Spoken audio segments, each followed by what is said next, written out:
Hey everybody, you're watching Cole the Corn Star. Good morning everybody, welcome to the farm. I hope you brought your work clothes today because we have a big project. Right now on the farm, we are currently working on three main things. We are getting equipment serviced and ready to rock and roll. We are selling grain out of our grain bins, and we are doing a 100% restoration on my house. Now today, we are going to be doing none of those things. And it all has to do with the fact that we got snow and we're supposed to keep getting snow. So for today's project, we are going to be working at my parents' house. Inside of my parents' house, there is a bathroom in the basement and there is a bathroom upstairs, but there is not one on the main floor. The main floor consists of this little landing, which is the entrance to the house, so we can go down the stairs to go into the basement, or we can go up this little flight right here. Now, when we get in here, we have a little hallway. We can turn right to go upstairs. We can turn left and go into the living room. And then if we go around the corner, oh, everybody's looking at me. Hi guys. This is the kitchen, and then there's the pantry over there in the back behind Eduardo. All right, boys, I'm gonna continue on with my tour, okay? All right. And then connecting to the living room, we have this set of pocket doors that has our dining room. Now our dining room is a bit of a playpen right now for the kids, but then we also have this room over here. Now, traditionally, this room housed coats on the left side of the wall, and then on the right side was where we had our office. So we called this the den for my entire life. Over the last few years, thanks to cell phones and laptops, we basically stopped using the den for doing any office work, and it just started to become an area that would catch stuff. So my parents want to have a bathroom on the main floor, so what we're gonna do today is we are going to be demolishing the inside of the den, and we're going to be getting ready to turn this room into a bathroom. Over the last year, we have been gutting the entire inside of my house, so we have a lot of practice. So today we have Roman and my dad plus me. We are going to be tearing apart the den. To help keep the dust out of the house, I am doing a really thorough job of taping up all the seams of this door to the den. We're gonna have the windows open in there, meaning we're gonna have air pressure pushing into the house. Everything else should be tight because we have solid walls and there's no cracks or anything in these, so we shouldn't have to worry about dust getting through this. This should be our only entry point, so I'm just gonna masking tape, or this isn't masking tape, whatever kind of tape this is. I'm just gonna tape it up super well, and then hopefully we should have no dust infiltration.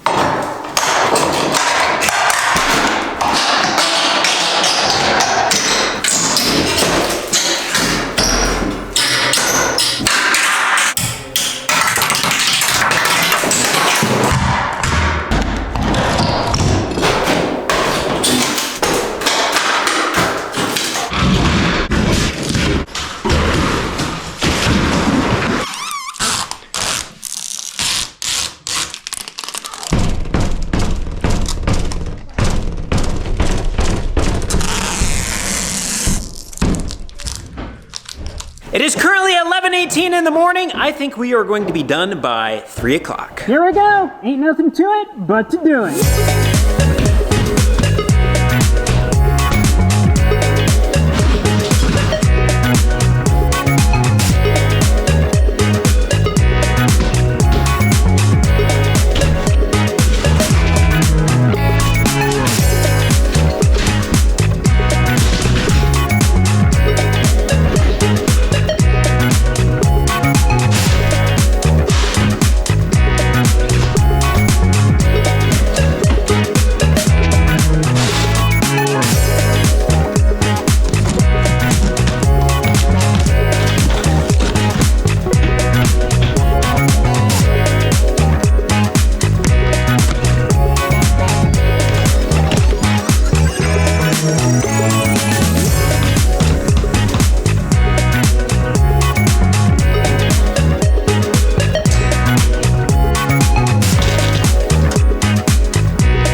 here's a little progress update. We have all the plaster off. So the walls had plaster on it, just plaster, but when we got to the ceiling, that corner must have collapsed years ago, and so it was double layered on everything except that corner. But we got it all off now.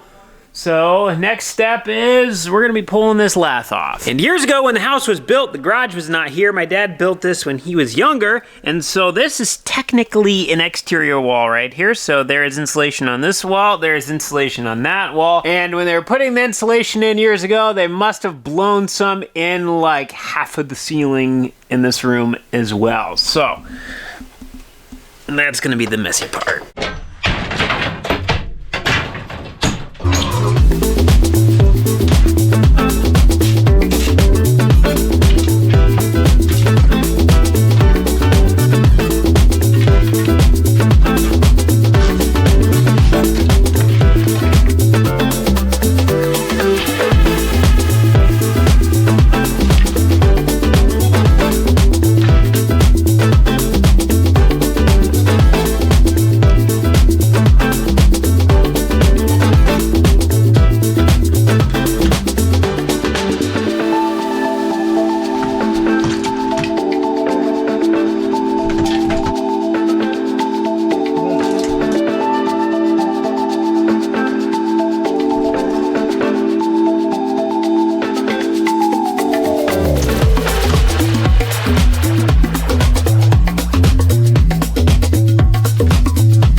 Well, I was slightly off on my time. We technically got our goal done today. We got all of the plaster off, we got all of the lath off, we got all of the insulation off, we got everything picked up and in the dump trailer, so that's all out. We ended up leaf blowing the inside of the room a few times. All that little fine insulation dust gets absolutely everywhere. So you leaf blow it, you push everything to a corner, you get it swept up, you get it thrown in the trash can, and then you take the leaf blower and you can about do the exact same thing several times over and get the same size pile by the time you're done. So we're basically at the point, I think we're gonna have to get the vacuum cleaner in there to actually be able to get the last little bits. Otherwise, we're just kind of pushing it around back and forth. But with everything on the walls and ceiling now off, the only thing we have left is the floor. The floor that is currently in the den is a linoleum, and I think that linoleum is literally just sitting on top of the old hardwood. I don't think it's glued down, I don't think it's tacked down. We should just be able to go to a corner and pull that linoleum up, and then we will have the old hardwood exposed.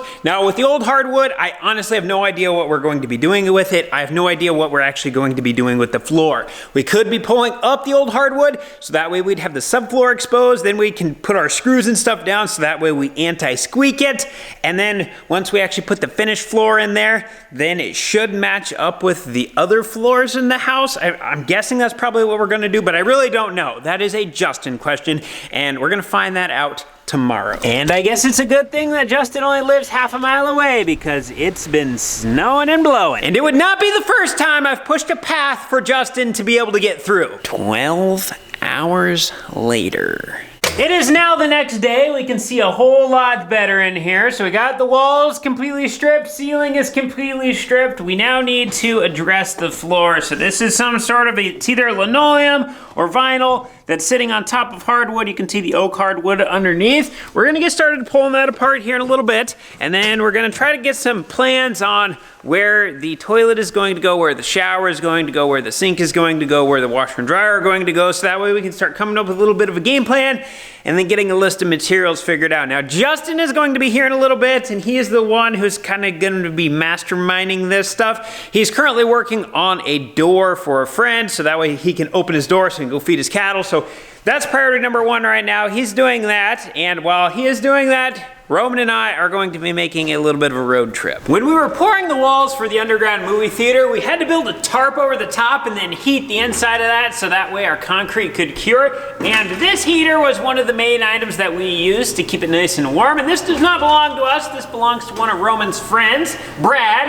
And I guess the heat went out in Brad's shop. So we're gonna bring this back to Brad's house real quick so that way his stuff does not freeze.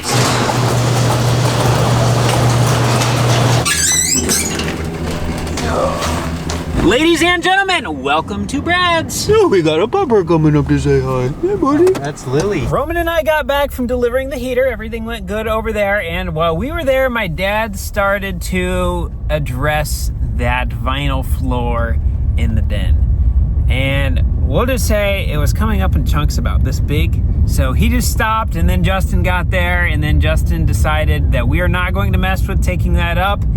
And so we're just gonna leave it down, and we're just gonna be laying everything over the top of it. So we walked around for a couple hours after that, coming up with a list of materials that we are going to need. So right now, Dad and I are taking a father-son trip into Menards, and we have a list of like 50 things that we need to get. The chances of us getting everything that we need first shot are negative, but we're gonna go to get started, I guess. Could be scary. Okay, here we go. Save big money at Menards. I can tell you one thing, we're not gonna be saving money today. We're gonna have a bill. Thing number one, rubber couplers. 4-inch to 3-inch Y, 3-inch to 1.5 Y times 3. Good old regular 3-inch Y. Toilet flange, clean out Y. A little pro tip, if you're ever shopping in the contractor packs where they come in bags, make sure that there's not a hole in the bag, because sometimes people will take them out and then there may be like 7 in there when you paid for 10. So just always make sure you're getting the full bag. 45s, we got T's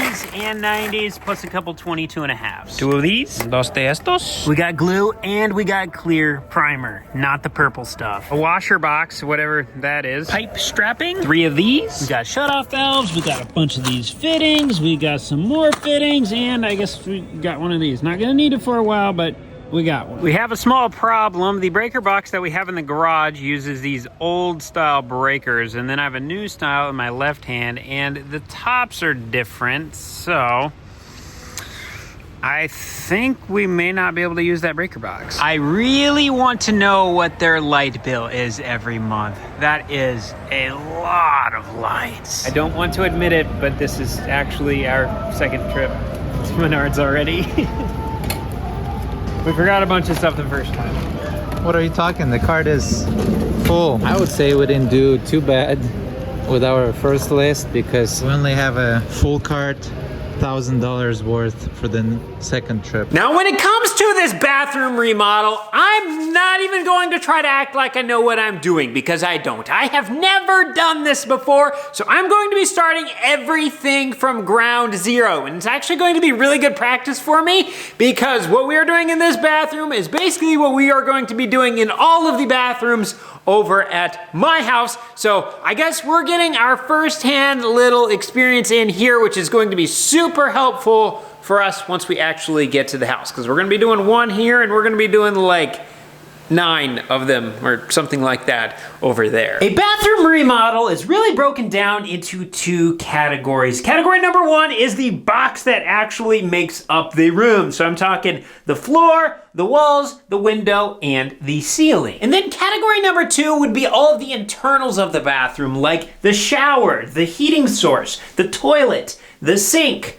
a mirror, the ceiling fan, and then we can't forget the most important thing, the power vent. Ezekiel, what do you have shoes on your hands for?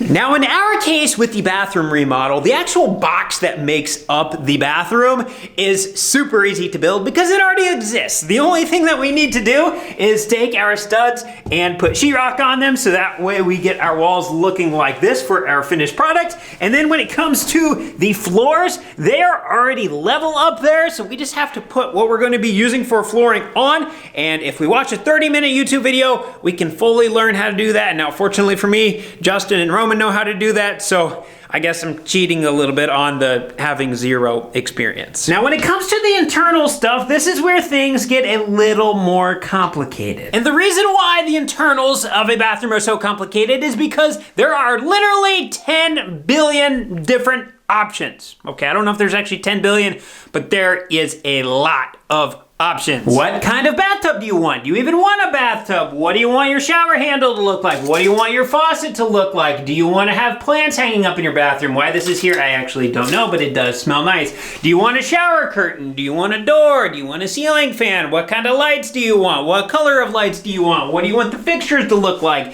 Do you want these on the side? Do you want to have a mirror? Do you want to have multiple mirrors? What kind of vanity do you want? Do you want drawers in your vanity? Do you want them to have the slow stop? What kind of toilet do you want? Do you want the power flusher or the low flush? Or do you want the really small toilet or do you want the tall toilet? What kind of glass do you want in your windows? What kind of curtains do you want? What do you want for a heating source? Do you want to add electric heated flooring? Do you want to have a timer for the power vent? What kind of power vent do you want?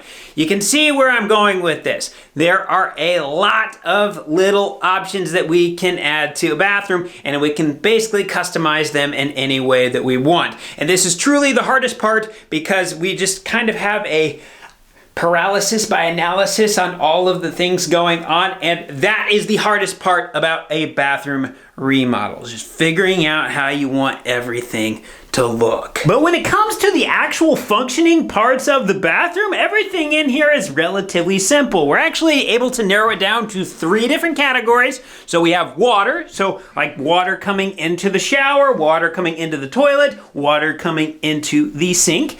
And then we have waste, which would be the drains. So the drain in the shower, all that water that just came in, well, it's got to be able to go somewhere. We have the toilet, water comes in, it's got to be able to flush down and go somewhere. The sink, water comes in and it's got to be able to go down somewhere. So we have water, we have waste, and then the last thing is power. We need to have electricity in here for our lights and then also for our power vents. And then we also need to make sure that we have our switches and stuff to be able to turn them on. When it comes to light switches, we're gonna need a box and a light switch, and this is gonna run a guy about $3. We are also going to need some outlets, so we're gonna have to get a box, we're gonna have to get the actual receptacles, and then we're gonna have to get a cover. So this is gonna run a guy like $4. You can never have too many outlets, so we're gonna put like 10 of these in, so we're up to $43 for everything. For lights, we are going to be installing these can lights, so that way they'll actually sit up inside of the ceiling, so it'll be flush on the ceiling, they won't be protruding out. Now these are like $9 a piece, and we have 6 of them here.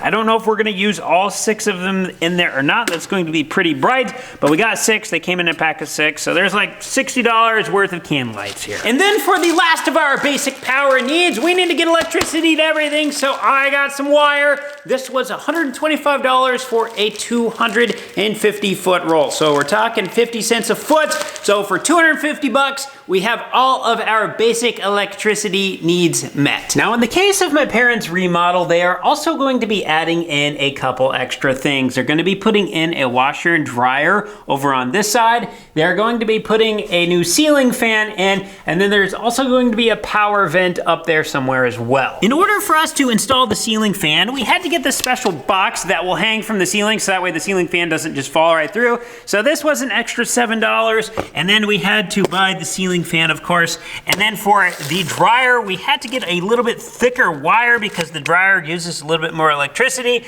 So this was an extra $60. And then when it comes to our power vent, we had to buy the power vent, and then we also have to vent this thing out. So I had to buy some 6-inch venting that we will have to hook up to it, so that way we can take all of the steam and the smells and everything else that it sucks up and be able to put that out through the roof. These extra things that we are going to be installing are definitely not needed, but they are going to be nice, and it's gonna set us back around another 500 bucks. So at $750, we're pretty much all in on all of our power needs stuff. With our power knocked out, our next step is to get our water supply into everything. So right here is where our water shoots in from outside, and then it goes up these pipes, and it gets carried all throughout the house to all of our water fixtures. Now, since we are going to be building a new bathroom over here, we are simply going to be tapping into this line with a T, kind of like what we have right here, and then we are going to be running a water supply line all the way over into this room. And then once we are over here, the remodel area we're going to be doing is right above this. then we are just going to be shooting through the floor where all of our water fixtures are going to be. So we're gonna have the washing machine over there, the shower is going to be over there, the sink is going to be over here, and then the toilet is going to be over there. When it comes to our sink, washing machine, and shower, those are also going to have hot water, so we are also going to have to run another set of lines from our hot water heater. Right here on the top, we have this copper line that runs up to the ceiling. We are somehow going to have to tie into that somewhere, and then we are going to run another set of water lines over for the hot water stuff, so that way we can get them to the sink, to the shower, and to the washing machine. The beautiful thing about water lines are these things are super easy to run, especially due to the fact that we have everything wide open when it comes to our ceiling, and this stuff costs about 50 cents a foot, and since we're going to be needing about 100 feet of it, it's gonna cost us about 50 bucks. The hardest part, hands down, about installing water lines is getting the fittings right. So these things right here. In the case of our washing machine, we have these fittings that hook onto this spigot, but then when we go over here to the shower, these are completely different fittings,